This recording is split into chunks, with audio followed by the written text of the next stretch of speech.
எல்லாருக்கும் வணக்கம். நான் உங்கள் அர்ச்சனா தாமரைக்கணி. நான் இப்போ உங்களுக்கு சொல்ல போகிறது கதை சொல்ல போகிறேன் தொகுப்பின் 57வது கதை உங்களுக்கு சொல்ல போகிறேன். இது சிறுகதை.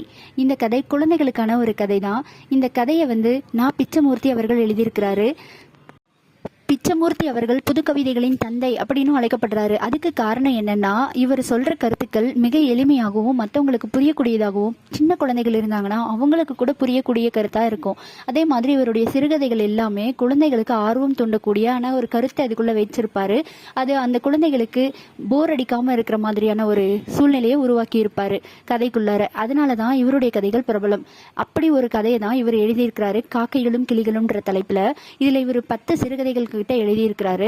அதுல ஒரே ஒரு கதையை நான் இப்போ உங்களுக்கு சொல்ல போறேன். வாங்க கதைக்குள்ள போகலாம். இந்த கதையோட தலைப்பு கடுதாசும் தேனும். கடுதாசும் தேனுன்ற தலைப்புல என்ன சொல்லியிருக்கிறாருன்னா, ஒரு பூந்தோட்டம் இருக்கு ஒரு ஊர்ல. அந்த பூந்தோட்டத்தை ஒரு காவல்காரர் காத்துட்டு இருக்கிறாரு. அங்க இருக்கிற குப்பைகள் எல்லாத்தையும் எடுத்துட்டு ஒரு இடத்துல குவிச்சு வச்சிருக்கிறாரு.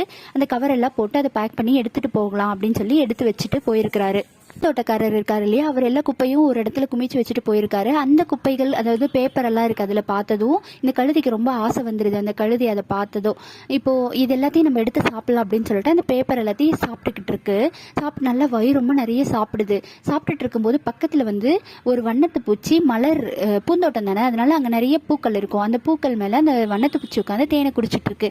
அதை பார்த்ததும் இந்த கழுதை என்ன நினைக்குதுன்னா, இலக்காரமா இந்த சின்ன பூல இருந்து வர்ற தேன் போய் என்ன பத்தும், வா இங்க நிறைய பேப்பர் இருக்கு சாப்பிடு அப்படின்னு சொல்லிட்டு இலக்காரமா அந்த வண்ணத்து பூச்சியை பார்த்துட்டு இருக்கு. ஆனா அந்த வண்ணத்து பூச்சி அது எதையுமே கேர் பண்ணிக்காம அது பாட்டுக்கு குடிச்சிட்டு இருக்குது தேனை. கொஞ்ச நேரத்துக்கு அப்புறம் அங்க அந்த பூந்தோட்டக்காரர் வராரு. வந்த உடனே பார்த்த உடனே கோவம் வந்துருது அவருக்கு. நம்ம இவ்வளவு தூரம் கஷ்டப்பட்டு எல்லாத்தையும் எடுத்து ஒரு இடத்துல வச்சா இந்த கழுதை எல்லாத்தையுமே எடுத்து போட்டுருச்சு அப்படின்னு சொல்லிட்டு உடனே ஒரு கம்பு எடுத்து அதை அடிச்சு துரத்திடுறாரு. இது சோகமா போய்கிட்டு இருக்கு. வண்ணத்து பூச்சி தேனை குடிச்சிட்டு இப்போ வரும்போது அந்த கழுதையை பார்த்து கேட்குது, நீங்கள் சாப்பிட்டுட்டா வரீங்க அப்படின்னு சொல்லிட்டு. ஆமாம், நான் சாப்பிட்டுட்டு தான் வரேன், நீ உன்னோட உணவை சாப்பிட்டு முடிச்சியா அப்படின்னு மறுபடியும் கழுதை இலக்காரமாக கேட்குது. அப்போ சொல்லுது, எனக்கு அங்கே அவமானம் எதுவுமே நேரலை, ஆனால் உங்களுக்கு அவமானம் நேரிச்சு பார்த்தீங்களா, அதுக்கு தான் சொல்கிறது, நம்மக்கிட்ட நிறைய இருக்குன்றதுக்காக ஆடக்கூடாது. அவங்களுக்கு என்னென்ன தேவையோ அவங்க எடுத்துப்பாங்க. உங்ககிட்ட நிறைய பேப்பர் இருந்ததுனாலும் அது உங்களால் திருப்தியாக சாப்பிட முடிஞ்சுதா, ஆனால் என்கிட்ட கொஞ்சம் அளவுக்கு தேன் இருந்தாலும் எனக்கு தேவையான உணவை நான் எடுத்துக்க முடிஞ்சது. என்னை யாருமே அங்கிருந்து விரட்டல, எனக்கு எந்த அவமானமும் வரல, அதனால அளவுக்கு அதிகமா இருக்குன்னு சொல்லிட்டு ஆடக்கூடாது அப்படின்னு சொல்லி அந்த வண்ணத்தை பூச்சி அந்த கழுதை கிட்ட சொல்லிட்டு போச்சா.